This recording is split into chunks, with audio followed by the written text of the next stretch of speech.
வணக்கம். நெருப்பு தமிழன். செத்து ஆவியா வந்தாலும் சாம்பலோடு சாம்பலாவன்.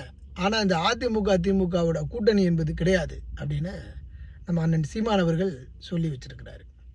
உண்மையிலேயே ஒரு 1% வாக்குகளில் இருந்து இந்த அளவிற்கு ஒரு வளர்ச்சியை அடைந்து ஒரு தமிழக அரசியலில் சாதிக்க முடியும் அப்படின்னா அது நாம் தமிழர் கட்சி தான்.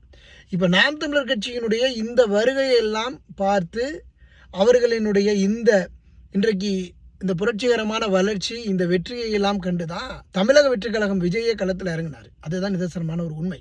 இப்போ விஜய் வரும்போது அரசியலில் எப்படி இருக்கும், வாக்குகள் எடுக்க முடியுமா முடியாதா அப்படிங்கிற ஒரு கேள்விக்குறியெல்லாம் இருந்திருக்கு. ஆனால் ஒன்றுமே இல்லை, எந்த விதமான ஒரு திரையில கூட சீமான எல்லாருக்கும் யாருக்கும் சரியாக தெரியாது. எந்த வித பின்புலமும் முன்புலமும் இல்லாத ஒரு சாதாரணமான ஒரு ஆள் இவ்வளவு தூரம் சாதிச்சிருக்கிறாரு. அப்போ நமக்கு இருக்கக்கூடிய ஒரு பெரிய பிரபலம், சினிமா பிரபலம், நம்ம சினிமாவில் தளபதியாக இருக்கோம், அதே மாதிரி அரசியலையும் தளபதி ஆயிரலாம் அப்படிங்கிற ஒரு நிலைக்கு விஜய் வருவதற்கு மிக முக்கிய காரணம் சீமானவர்களினுடைய இந்த அரசியல் களம் தான்.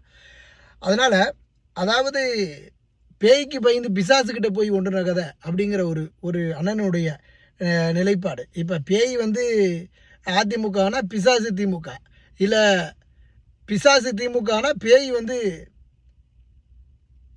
அதிமுகவா?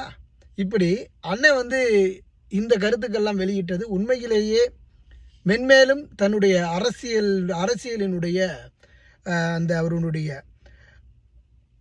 தன்மையை மெருகேற்று கொண்டு இருக்கு அப்படிங்கிறத நான் பார்க்குறேன். இது உண்மையிலேயே இதெல்லாம் நம்ம யோசிக்காத ஒரு விடயத்தை அண்ணன் சீமான் அவர்கள் அரசியலில் களம் கண்டு இளைய தலைமுறைகளுக்கு எது சொன்னால் புரியும் அப்படிங்கிறத எளிய முறையில் புரிய வச்சுக்கிட்டு இருக்கிறாரு. இந்த தேர்தல் 2026 தேர்தலில் நாம் தமிழர் கட்சிக்கு இந்த வாக்குகளை தக்க வைத்து கொள்ள வேண்டும்.